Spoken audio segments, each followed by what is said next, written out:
السلام علیکم۔ ایک عام آدمی کی حیثیت سے آج پھر آپ سے مخاطب ہوں۔ ماشاءاللہ ہمارے ملک پاکستان کا بجٹ کل آیا ہے اور مجھے بڑی خوشی ہے کہ بجٹ کے اندر میں گورنمنٹ کو سلام کرتا ہوں اور گورنمنٹ کو مبارکباد پیش کرتا ہوں کہ انہوں نے اتنا اچھا بجٹ دیا اور ہم پینشنرز کو، خاص طور پہ پینشنرز کو ایک بار پھر ملک اور قوم کی خدمت کرنے کا موقع دیا۔ لیکن تھوڑا سا اب ان گورنمنٹ کو بھی چاہیے کہ ایک ایسا اکاؤنٹ بنائے جیسا ایک ذہین ترین آدمی نے ڈیم بنانے کے لیے بنایا تھا کہ ڈیم فنڈ، اسی طرح ایک صدقہ خیرات فنڈ بھی بنائے گورنمنٹ، بلکہ بنا لے۔ اور مجھے معلوم ہے کہ یہ ذہن میں ہوگا، ماشاءاللہ گورنمنٹ کے ذہن میں ہوگا کہ اگلا اسٹیپ یہی ہوگا کہ اب صدقہ خیرات فنڈ بنے گا اور اس میں تمام پینشنر سے یہ کہا جائے گا کہ بھائی یہ جو 7% ہم نے بڑھایا ہے آپ کا،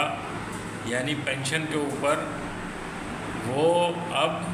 اس فنڈ میں جمع کرا دیں، اور ہم بالکل اس میں جمع کرائیں گے یہ 7% صدقہ خیرات فنڈ میں اپنی حکومت کے لیے، تاکہ ہماری حکومت کے بڑے مسکین اور غریب جو assembly member, senator, chairman senate, deputy chairman senate,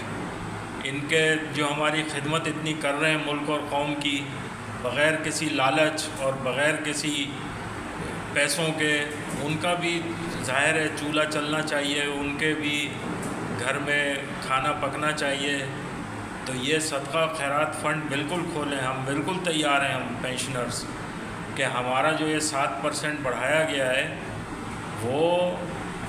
ہم اس فنڈ میں جمع کرانے کو تیار ہیں۔ اور میں سلام کرتا ہوں گورنمنٹ کو کہ انہوں نے ہمیں یہ موقع دیا۔ ہم نے تو اپنے زندگی میں تنخواہ لیتے رہے اور ملک اور قوم کی خدمت کرتے رہے، لیکن اب ماشاءاللہ ہمیں پھر ایک دفعہ گورنمنٹ نے موقع دیا ہے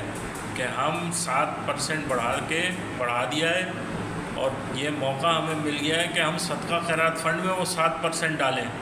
اور میری تو ہم سب پینشنرز جتنے بھی ہیں پاکستان کے،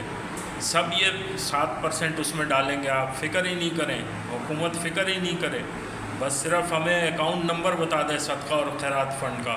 ہم انشاءاللہ آپ دیکھیں کیسے آپ کے اکاؤنٹ میں جمع ہوتے ہیں 7%۔ السلام علیکم۔